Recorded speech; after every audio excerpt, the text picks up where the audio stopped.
everybody. I just wanted to apologize before you start this lesson. I recorded it spontaneously and off the cuff, just kind of pulling the information out of my brain. And I realized in editing that when I'm speaking kind of stream of consciousness like that, putting out content, not internet content, but theoretical content, that I tend to say okay and right a lot. And this comes from, I've been a teacher. I've been teaching music since 1988, since I turned 18. I was an instructor in the Army for a lot of years. I was a high school teacher. I was a college lecturer for a lot of years. So saying right is my way of communicating with you. It's my way of trying to get my soldiers or my students to nod their heads and look me in the eye and say, yes, I get what you're trying to tell me. I'm getting the lesson. And if not, engage with me and say, well, I have a question. This isn't making sense. I need some clarification. So you're going to see me saying a lot of okays and rights in this video, to the point that it was absolutely comical. When I was editing it, there were so many of them I couldn't edit them all out without the video being super choppy and hard to manage. So I just left them in. It is what it is. I'm human. We all make mistakes.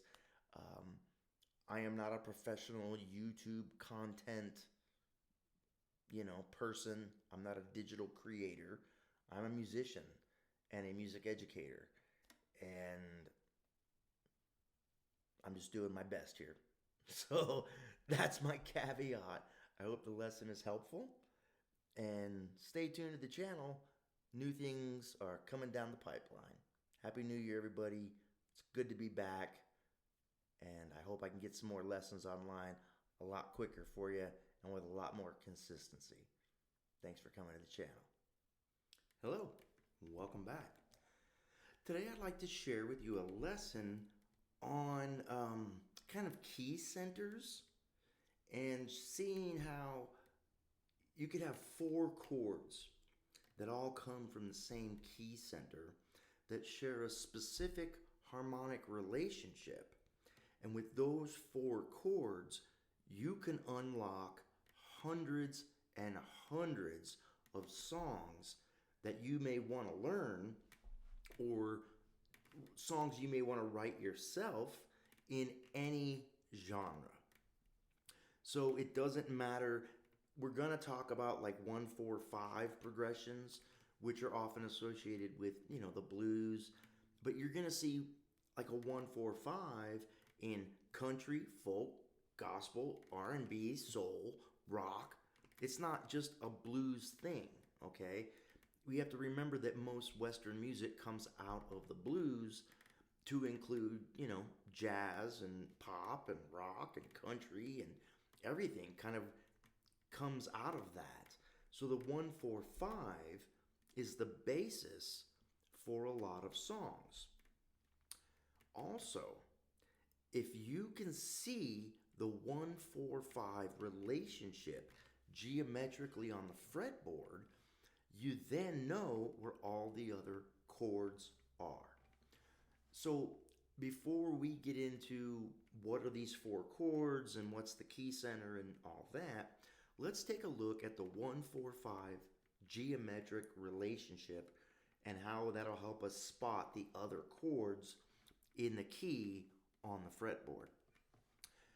I always envision the 1-4-5 root movement the same as the knight on a chessboard. I grew up playing a lot of chess, and the knight moves in an L shape, like 2 squares over, 1 square up, or 2 squares up, 1 square over. So the 1-4-5 root movement does kind of the same thing. If you're on the E string, there's only one way you can really go. And let's say we're going to be talking about all this stuff in the key of A for right now. So if A is our 1, D is our 4, it's going to be right above it. Same fret, just one string up. And if that's the 4, then this must be the 5, a whole step up here. So it makes that L shape. So that's the movement for any 1, 4, 5 with its root on the E string. It doesn't matter if you wanted to start on, B, 1, 4, 5. It's still going to be the same. If your root is on the A string or the D string, you have two different options. You can go up 1, 4, 5, right? Or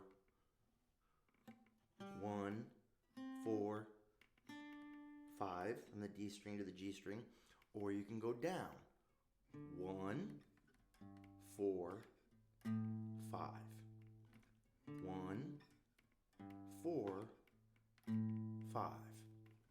Now this is going to be important later on as we start talking about how chords resolve to other chords, or a note resolves to another note. Notice this is the 5 to this root. The 5 always wants to resolve to its root. So this note wants to resolve to the note one string above. Same fret, one string above. This note wants to resolve to this note. It's the same thing as, let's go back to our root on A. Here's our 5. So that note wants to resolve down to that root. But here's the octave of the root. So the 5 wants to resolve to the note one string above it. You see that movement? Okay? So that's going to be important later on. So if we have our 1, 4, 5s mapped out, and we can see that relationship, okay? The only chords we're worried about then are the 2 chord, the 3 chord, and the 6 chord. We're not going to worry about the 7th chord in this discussion. And that gives us the 3 major chords in a key, 1, 4, 5, and the 3 minor chords, 2, 3, and 6. So if here's 1, then here's 2, a whole step above it. And if there's 2, there's 3, a whole step above that.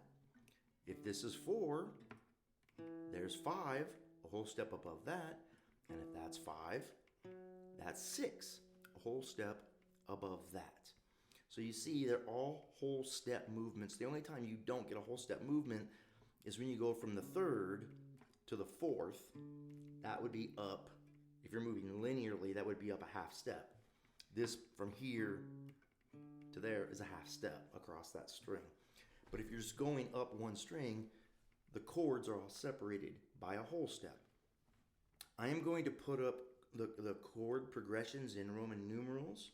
Okay, a uppercase capital Roman numeral means a major chord.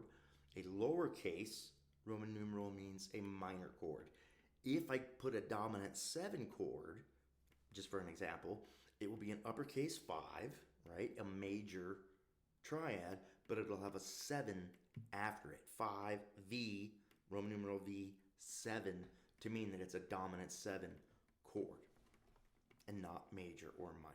So I am going to use both chord names and chord symbols, the Roman numerals that represent the chords within a key, because I want you to understand that I'm going to use 4 chords: E major, A major, D major, and B, and we're going to mess with B and make it both minor and major, depending on what we want to do with it.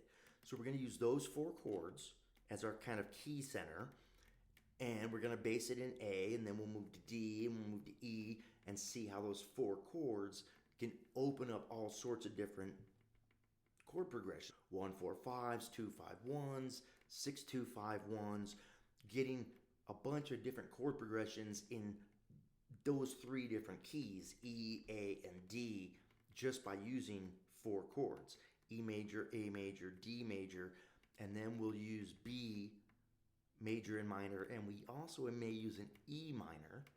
Don't want to get confusing yet, but it'll all make sense when you get there. But I want to give you the Roman numerals so that you see that it's about chord relationships within the key center. It's not about E, A, and D, because I'm going to show you later, we'll take everything down a whole step, and I'll play the exact same progressions using G, C, F, and A as our major and minor alternating chord. So you can do it in any key once you understand the relationships between how the different chords work, wanting to resolve to each other or move away from each other to create tension, etc. That's why I titled this lesson 4 Chords, Hundreds of Songs. You're going to be able to learn just about any song you want to learn, regardless of the chord progression, once you understand how these chords work together. So in the key of A, the 1 chord would be major. Go up a whole step, 2 chord would be minor. Go up a whole step, 3 chord would be minor. Now we're going to go up to the A string for our roots. The 4 chord would be major. The 5 chord would be major. We go up another whole step, and the 6 chord would be minor. So major, minor, minor, major, major, minor.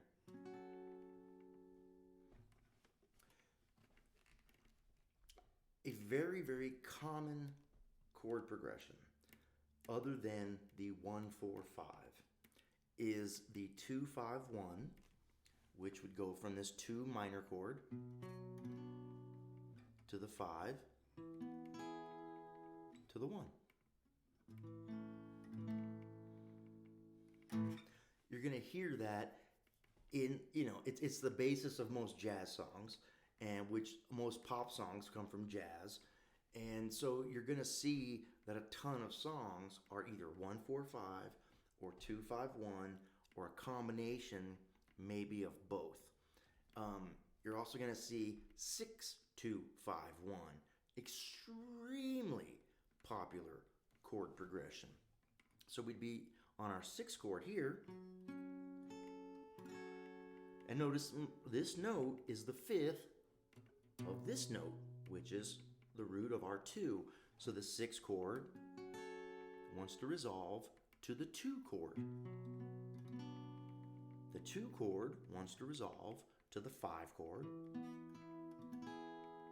And of course the 5 chord wants to resolve to the 1 chord. 6, 2, 5,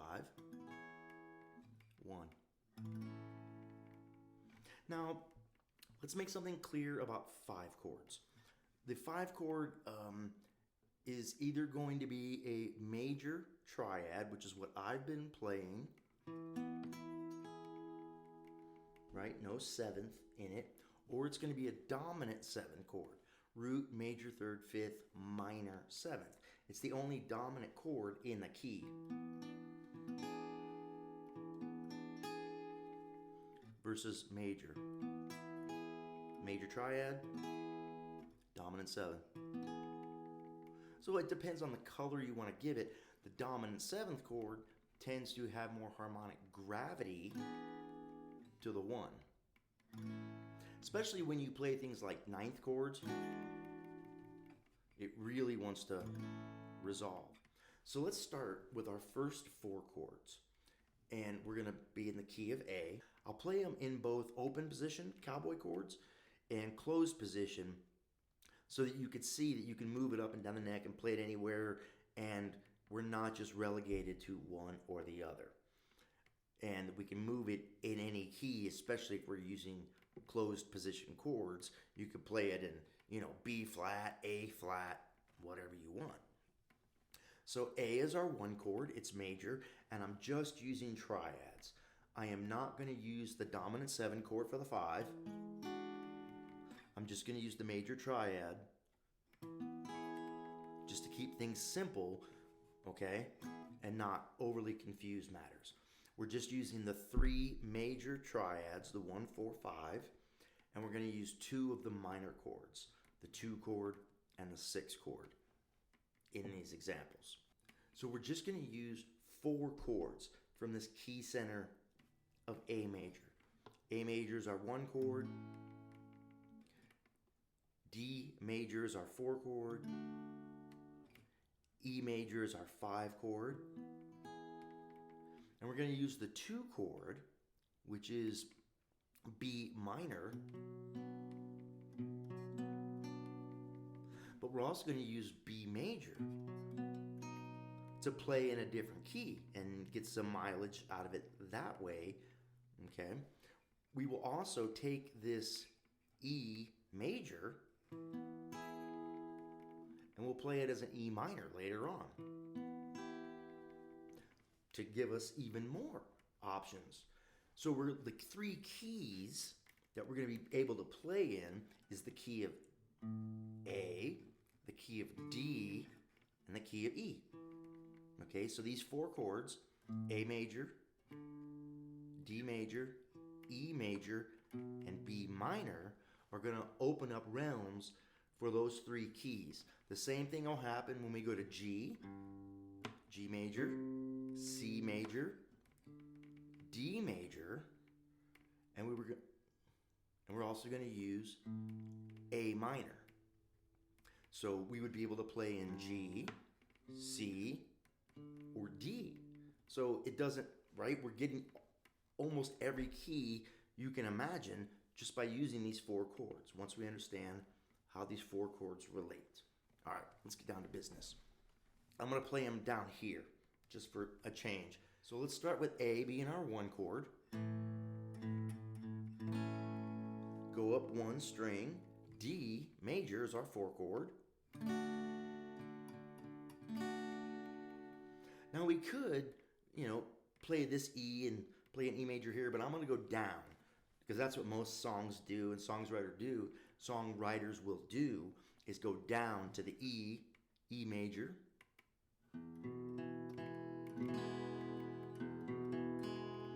which is the 5 chord of the A major. So there's our 1, A major, 4, D major, 5, E major, 1. So you could play anything in kind of that blues, soul, gospel, 1-4-5. You could play a 1-5-4, country, folk, Americana, 1, 5, 4, 1. 2 different ways of approaching 1-4-5, 1-5-4. Let's look at adding that B minor. Here's where things are going to start to get interesting. Because that B minor is the 2 chord of A major.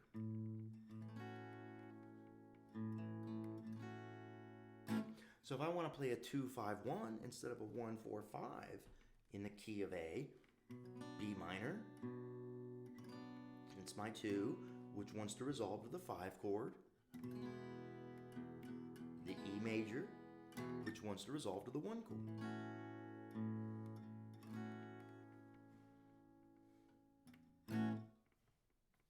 Right? So there's a 2-5-1 in A. Now I'll play it with the E dominant just so you can hear the difference. B minor, 2 chord, E7, A.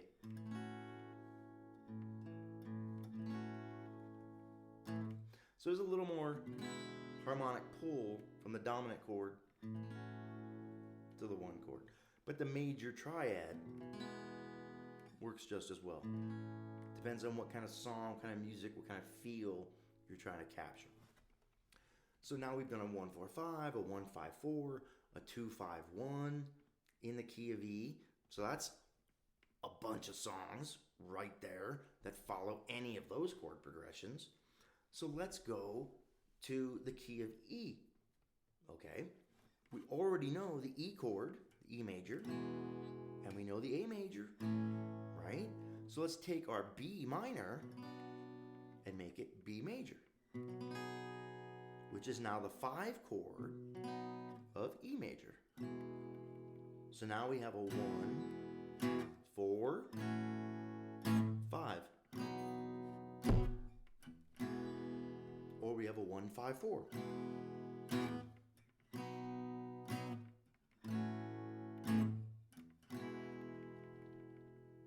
In the key of E. Okay, so now we've got a 1, 4, 5 in A. We've got a 1, 4, 5 in E. Now let's look at, and we have a 2, 5, 1 in A. Now let's go up to the key of D. Right. So D is our 1 chord. We're not going to worry about the 4 because then we'd have to go to the G chord. We're not going to mess with that. But the A chord is right below it, A major, and that's the 5 chord. Right? A major is the 5 chord of D.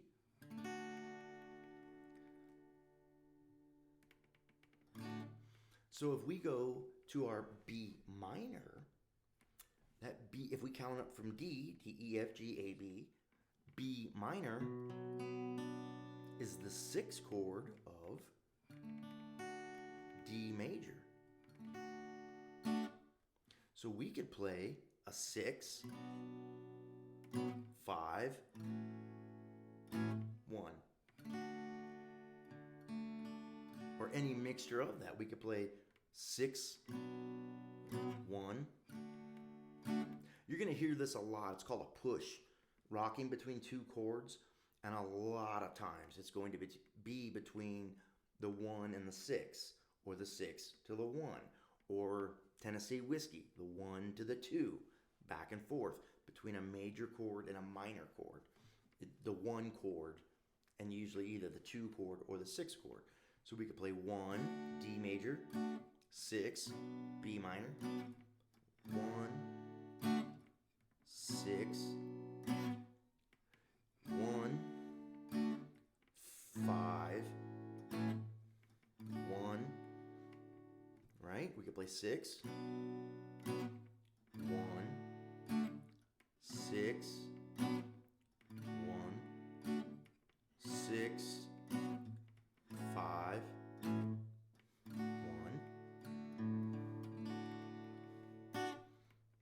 Now what if we wanted to do, we spoke earlier about how the 6th chord resolves to the 2 chord. Okay, what would be the 2 chord in D major? Right, go up a whole step, E minor. So instead of E major, which we already know, we're just going to raise that finger up and play E minor. So this 6th chord, B minor, wants to resolve to E minor. And if that's the 2 chord, we know the 2 chord wants to resolve to the 5 chord, which is A major, which wants to resolve to the 1 chord. So we have a very hip progression. 6, right? B minor, 2, E minor, 5, A major, 1. So with just those chords, E major and E minor, A major, D major, and B minor and B major, right? Those 2, but those 4 roots. I want you to see that relationship. Those 4 roots, A, D, and E, the 1, 4, 5, and the 2 chord B. Once we start moving around and you go from A up to D, right, the 2 chord becomes the 6 chord of D, okay? And the 5 chord of A, right, the E becomes, can, if we make it minor, become the 2 chord of D, right? So we don't have to learn any new root movements.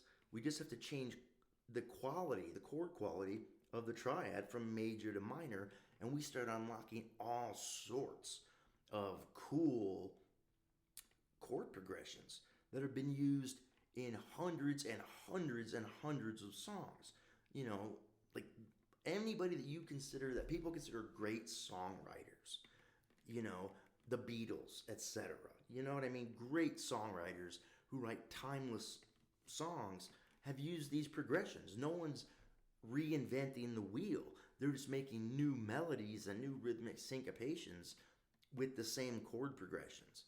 Okay, the same harmonic movements have been used for, 100 some odd years in America at least, going back to the, early 1900s. So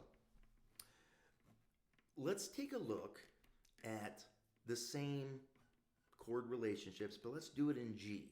We'll move everything down a whole step from A.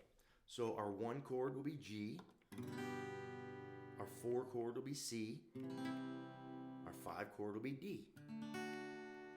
Or we could think of it this way, right? Could play the C this way, could play the G this way, closed position, either way. And then our 2 chord, the one that we're going to mix major and minor, is going to be A minor, right? That's the 2 chord of G. We would have G major for our 1, C major for our 4, D for our 5. There's our 1 4 5 or 1 5 4.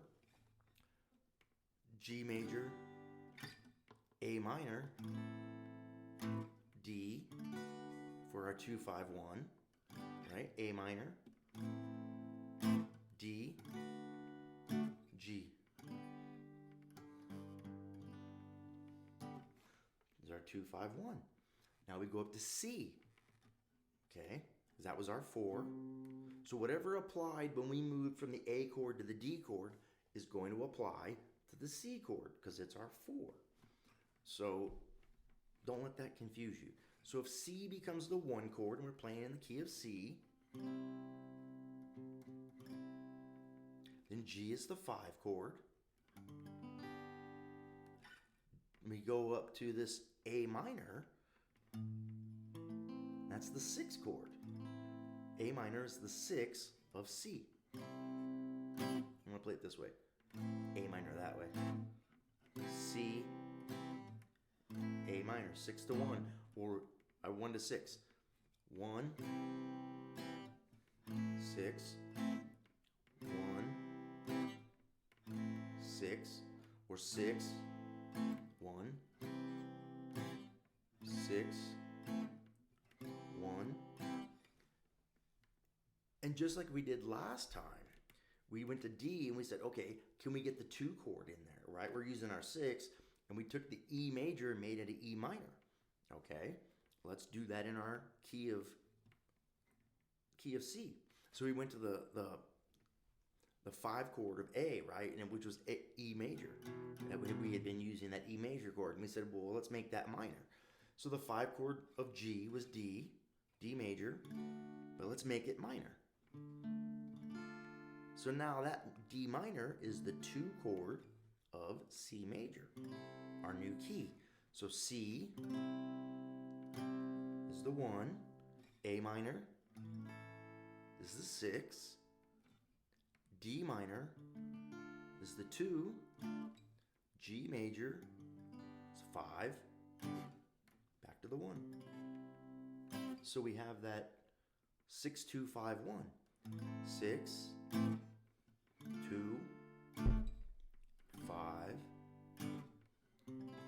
1 in C.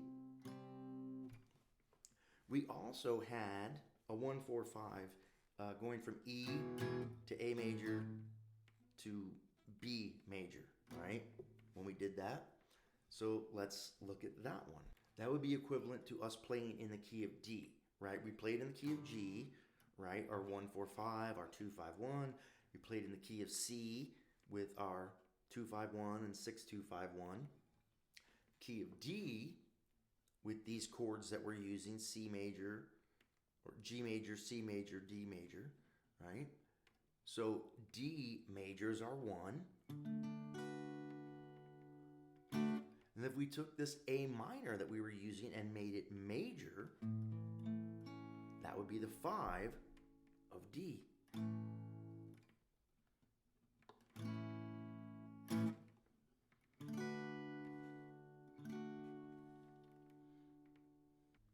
So we can have a 1, 4, 5.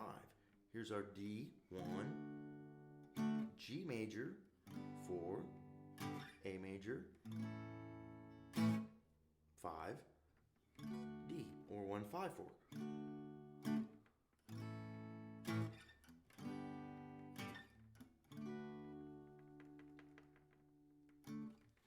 So again, those 4 chords, the 3 major chords, right, in a key center, the 1, 4, 5, and the 2 chord, the minor chord. Once you start moving from one of those keys, the first key, like from A, right, you get a 1, 4, 5, you get a 1, 5, 4, you get a 2, 5, 1. Then you go up a string, up a fourth, to D, right? And now you can get 6, 2, 5, 1s, right? 2, 5, 1s. Go down a string or down to the fifth, or up to the fifth, doesn't matter. And now you've got another 1, 4, 5, or 1, 5, 4. So once you start learning all these, right? And you start getting yourself a bag of chords, right?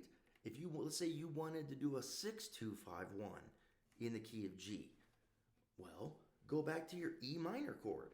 Remember when we took that E major and made it into an E minor, so it would be a 2 chord in the key of D? Well, E minor is the 6 of G. So, E minor, A minor, D, 7, really, G. 6, 2, 5, 1. So once you start to see the relationships, right, you can write any chord progression for yourself or figure out any song pretty much by ear. Or if you look at a chord chart, you can extract the letters A flat, D flat, C, F, G, and replace them with Roman numerals and see the relationships. Oh, that's the 4, that's the 6, that's the 2, that's the 1. I know how that works on the fretboard. I geometrically know what the 1, 4, 5, 6, 2, 5, 1 relationships are. So then you don't have to worry about, is this an A flat and where's the D flat? And no, you just start on your 1 on the key, A flat, there's the 4, there's the 5, there's the 6, there's the 2, there's the 3. The relationships geometrically never ever change on the guitar. Okay, so it's very helpful because then you could take what I'm teaching you, about these 4 chords that are related and apply it to any key. Thus, that's why I use the Roman numerals. And that's called the Nashville number system. Composers using Roman numerals to designate chord qualities, major and minor, and relationships within a key goes back hundreds of years. So it's just in Western music, the Nashville session musicians of the 50s and 60s popularized it as a tool in the studio. That way, if a songwriter or singer, their throat was hurting that day, or they wanted to sing a song in a different key, they didn't have to rewrite all the charts and rethink all the songs. It was just, oh, it's a 6, 2, 5, 1 in D, but we're going to play it in B flat. Okay, it's still a 6, 2, 5, 1. Geometrically, the shapes are exactly the same. Okay, so I hope this lesson was helpful. I know I kind of threw a lot at you. If you have questions, hit me up. I'll try to make another video explaining them if need be. But I tried to make this as simple as possible to show you the basis of a key center, and just by using 4 chords and then changing the chord qualities on 2 of them, you can open up a slew of popular, often used chord progressions. 1, 4, 5s, 1, 5, 4s, 2, 5, 1s, 6, 2, 5, 1s that you're going to find in thousands of songs across every genre. So I hope this lesson was helpful. Thanks for coming by. We'll see you next time.